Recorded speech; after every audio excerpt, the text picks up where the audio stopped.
Ja som zástupca všetkých daňových poplatníkov, ktorí platia túto vašu luxusnú pracovnú cestu. Len sa chcem opýtať, že... A pani Šimkovičová, nachádzame sa v Abu Dhabi pred budovou, kde sa koná konferencia UNESCO, ktorá sa zaoberá kultúrou, na ktorú prišli desiatky ministrov kultúry a ministrov školstva z celého sveta. My sme boli zvedaví, že prečo pani ministerka potrebuje kvôli tejto konferencii zahraničnú pracovnú cestu na 6 dní, keď konferencia sa konala iba 2,5 dňa a končí vo štvrtok o 12:30. Prvý deň konferencie prebiehal štandardne, ako to pri takýchto veľkolepých udalostiach býva. Najprv prebiehali príhovory funkcionárov UNESCO, ďalej predstaviteľov miestnej samosprávy a tak ďalej, až kým neprišlo na rad slávne 4-minútové vystúpenie v anglickom jazyku v podaní pani ministerky Šimkovičovej, nad ktorým sa pozastavil aj generálny tajomník UNESCO z Nemecka. Will be added to the UNESCO Register of Good Safeguarding Practices.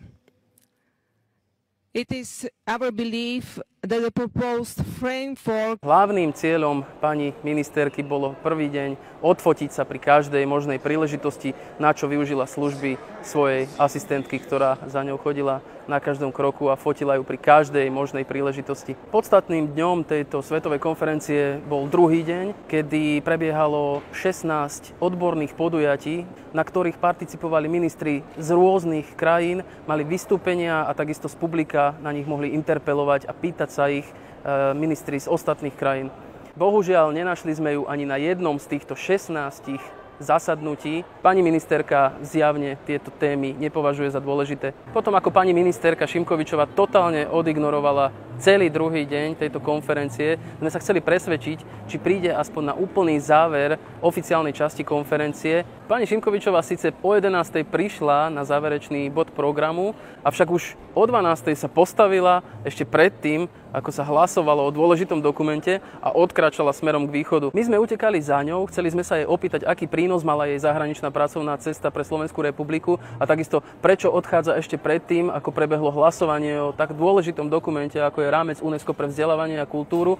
Avšak pani ministerka nám nevedela odpovedať ani na prvú otázku a v tom zasiahol generálny tajomník služobného úradu, pán Machala, ktorý ma zdrápil za golier a poslal ma, ani nepoviem kam.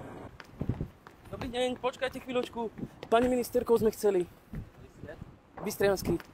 Z Slovenská republika. Môžeme pár slov? Ale odkiaľ si ako Slovenská republika? Dobrý deň, pani ministerka, prepáčte, ja som sa chcel iba opýtať, že ako hodnotíte tú konferenciu UNESCO. Môžem sa opýtať?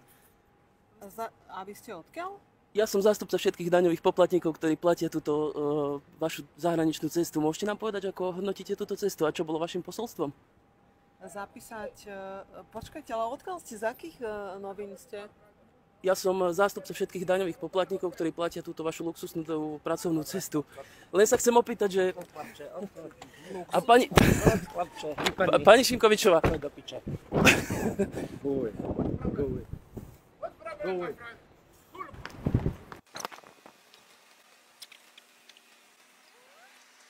Takže si zhrňme, aký bol prínos zahraničnej pracovnej cesty pani Šimkovičovej tu v Abu Dhabi.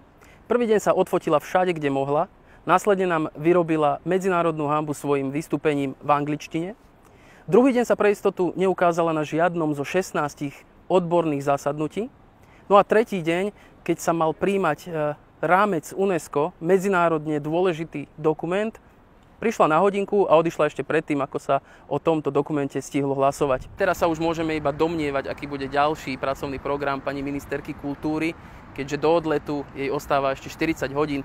Či to budú návštevy takýchto krásnych pláží, alebo návštevy luxusných obchodných centier tu v Abu Dhabi, alebo v nedalekom Dubaji, alebo si narýchlo vymyslí nejaký dodatočný pracovný program a povie, že ho mala naplánovaný dopredu. Pani ministerka, keby ste odpovedali na otázky Hnutia Slovensko o vašej zahraničnej pracovnej ceste, nemuseli by sme suplovať prácu novinárov a nemuseli by sme kontrolovať, akým spôsobom narábate s finančnými prostriedkami daňových poplatníkov Slovenskej republiky.